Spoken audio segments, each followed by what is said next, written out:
Moi je c'est Free, j'espère que vous allez bien. On se retrouve aujourd'hui pour une nouvelle vidéo. Et aujourd'hui c'est du très lourd. Un colis, je crois que même moi je suis pas prêt les gars. Immense. Allez c'est parti.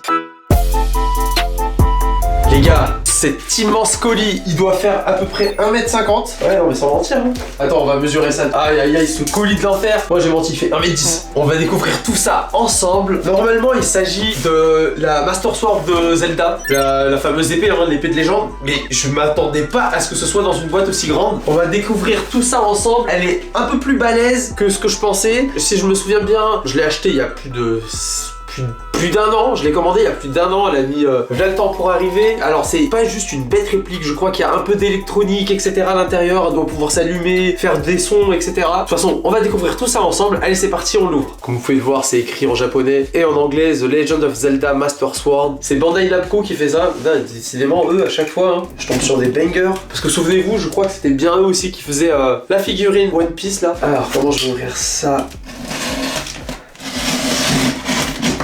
Ah, c'était pas si compliqué que ça. On va sortir ça calmement. Yeah. Regarde-moi ça les gars, ça se tient même pas dans l'écran.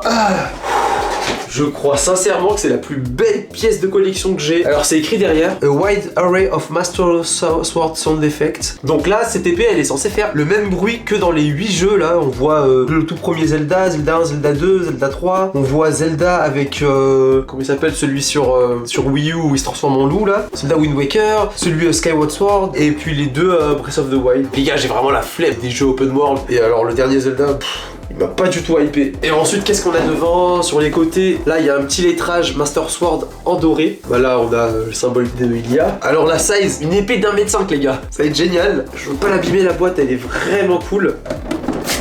Ah putain, il a dit je veux pas abîmer la boîte et c'est le premier truc qu'il fait. Je suis dégoûté de l'avoir un peu abîmé. Les gars, avant de l'ouvrir, pensez à vous abonner à la chaîne, laissez un petit commentaire et partagez cette vidéo parce que c'est ce qui fait grandir la chaîne, vous le savez déjà.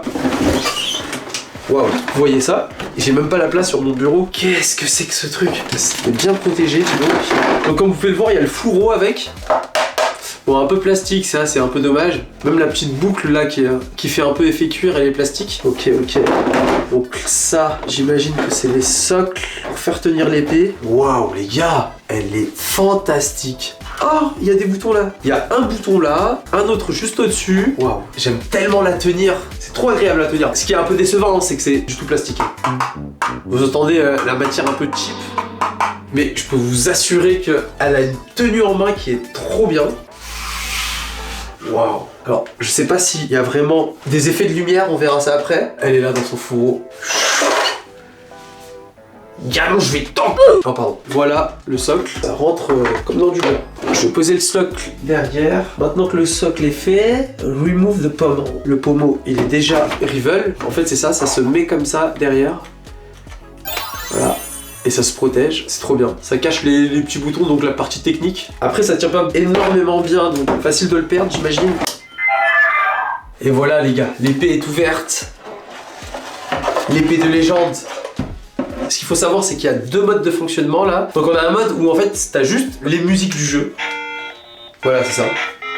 Donc t'as les musiques un peu partout, en fonction des boutons sur lesquels t'appuies. Ça j'ai un peu moins compris parce que t'as 3 boutons et tu te dis bah est-ce que chaque bouton a un rôle spécifique? J'ai l'impression que c'est peu importe le bouton sur lequel t'appuies, bah t'as des musiques aléatoires qui se lancent. Voilà par exemple. Donc ça c'est le premier mode, hein, ok, on a des petites musiques du jeu qui se lancent tranquille. Et ensuite on a un deuxième mode, toujours en appuyant sur le bouton là, en bas. Voilà, donc ça nous dit que c'est passé en mode effet. Donc là j'ai mis le petit capuchon, j'ai plus accès au bouton. Et donc en fait dans ce mode là, ce qui est génial, c'est que à chaque fois que j'appuie sur les boutons, en fait j'ai un retour haptique. Comme si en fait je tapais quelque chose. Ça vibre en fait. Et franchement c'est génial. Et encore une fois, je sais pas si vous vous rendez compte, mais la taille de l'épée les gars. J'arrive même pas à la faire tenir en entier dans le champ. Une épée d'1m5, bien sûr, on a son fourreau là. Full plastoc, bon. Vous voyez, ça fait un peu du bruit cheap quand on le rentre. Après, si je veux être pointilleux, c'est dommage que ça manque un peu de lumière. J'aurais bien aimé avoir une petite lumière. Je sais pas, que la lame s'allume quoi. Mais en fait, j'ai l'impression qu'elle a un petit effet bleuté là qui se voit un peu à la caméra quand même, comme dans le jeu, comme dans Breath of the Wild. Et ce qui manquerait, c'est vraiment voilà des petits jeux de lumière quoi, qui montrent, je sais pas, que tu tapes ou quoi. Et l'autre truc qui manquerait, ça serait que ça réagisse vraiment quand je tape quoi, et pas que j'ai besoin de l'appuyer à chaque fois à l'avant. Et ça vibre, c'est trop bien. Le retour haptique là, il est vraiment génial. La team, j'espère que vous aurez passé un super bon moment avec moi. Moi, j'ai été super content de unboxer cette épée de légende, cet objet de légende. Je l'ai reçu il y a 2 jours, j'ai direct fait un unboxing dessus, j'étais trop pressé. En attendant les frérots, pensez à liker, abonnez-vous, laissez un petit commentaire sur la vidéo. Vous savez, ça me donne de la force pour pouvoir continuer, hein, tout simplement. Et écoutez, on se retrouve à une prochaine vidéo. Salut à tous, c'était Frisk.